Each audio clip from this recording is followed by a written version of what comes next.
It's a great week last week, 4-1. I know we're spoiled. We got accustomed to those 4-0s and 5-0s, but 4-1 is outstanding. Anytime you can do that, and we got an opportunity again with another 5-game week. After this week, I think we'll only have 2 midweek games left.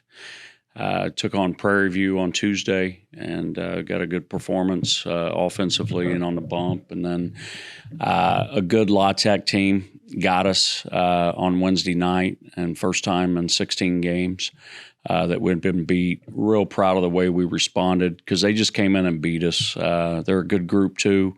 Older, really good pitching, very well coached. But short memory responded.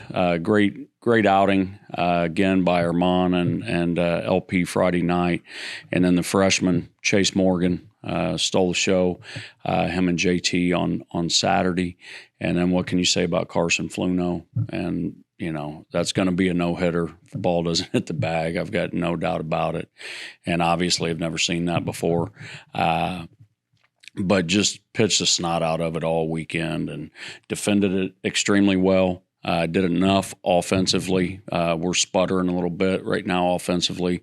That'll come back around. It always does. Sometimes it goes in cycles. And fortunately, we got 2 or 3 guys that are still going pretty good, and that's what you want. But this team's not built on any one thing, so to speak. Obviously, the pitching has anchored us. Our defensive play has been a lot better during this stretch, and our offense is kind of what got us going. And so the grit and tenacity is kind of the bedrock for us, and these kids just love to play and compete. So heading into another tough week, a really good Southeastern team. They're much improved from a year ago. On the road and then back home, and then jump a plane and head out to South Carolina and take on a outstanding coastal team. So got our work cut out for us this week. Day off today. We're going to have a little meeting with Josh Folliard. He speaks to our team once a month here in a little while, and then get on the bus at 2 o'clock tomorrow. So it's a tough week for the final 5-game week because you're going on a plane to a good team, and it's going to be a little different challenge than it was this week. So let's talk about the pitching part of this tough 5-game week.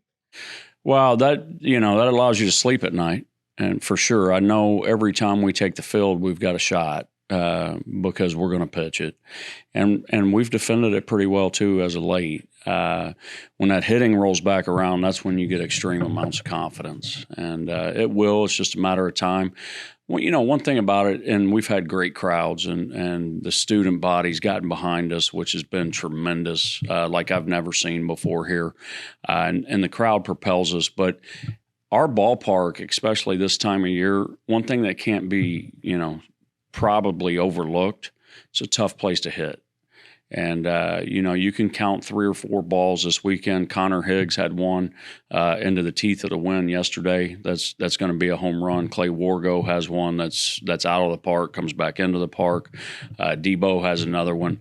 It's hard to elevate balls here right now. And it's just that's the way it goes this time of year in this ballpark. So that can get a little bit frustrating at times, and that's where the short game comes in, and that's where our ability to execute has to be able to take over.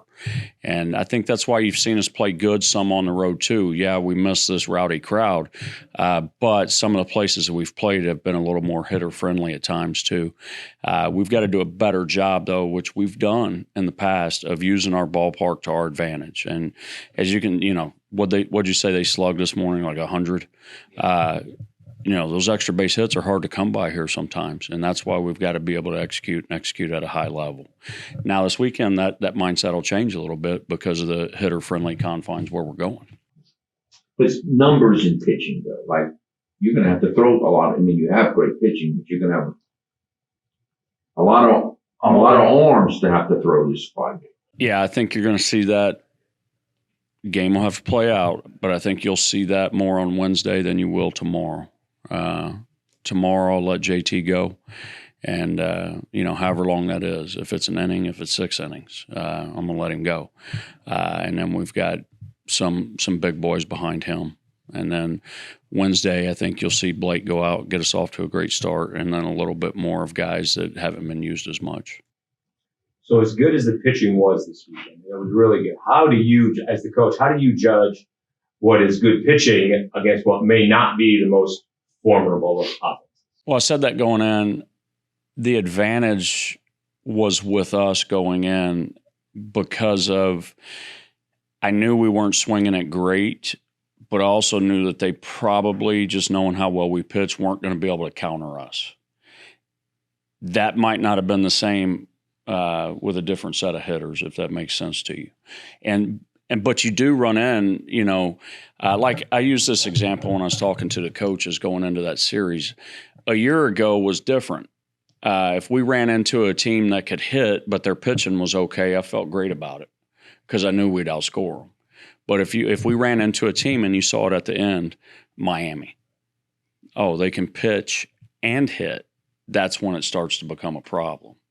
And so I thought we held a little bit of that advantage this past weekend.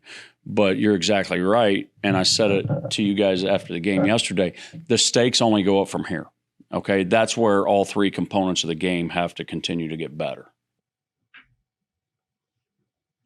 So,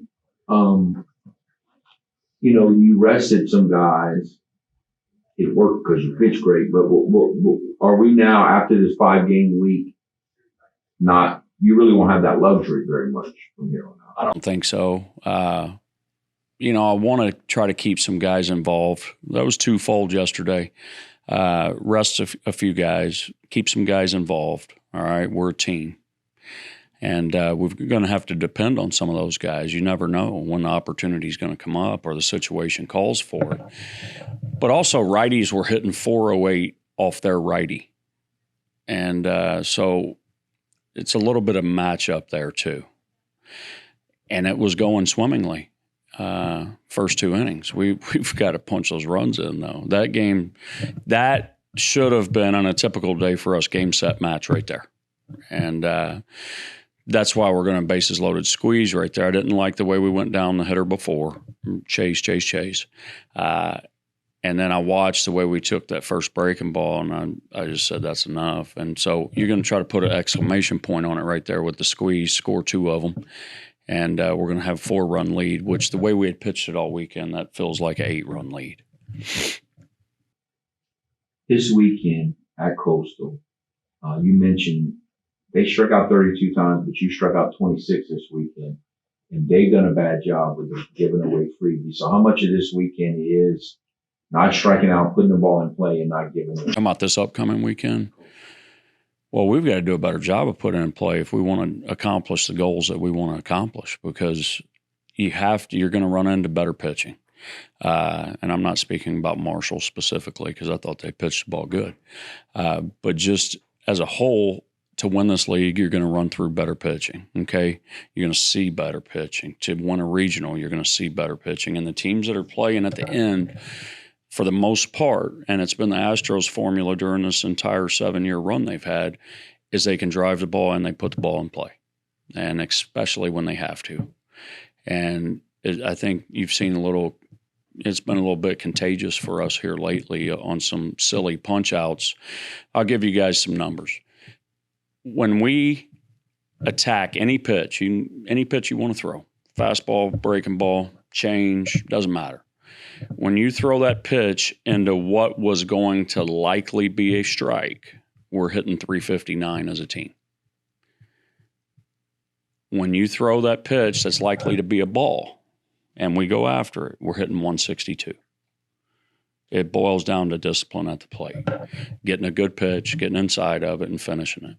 And when we do that, we've proven we can do it at a high level.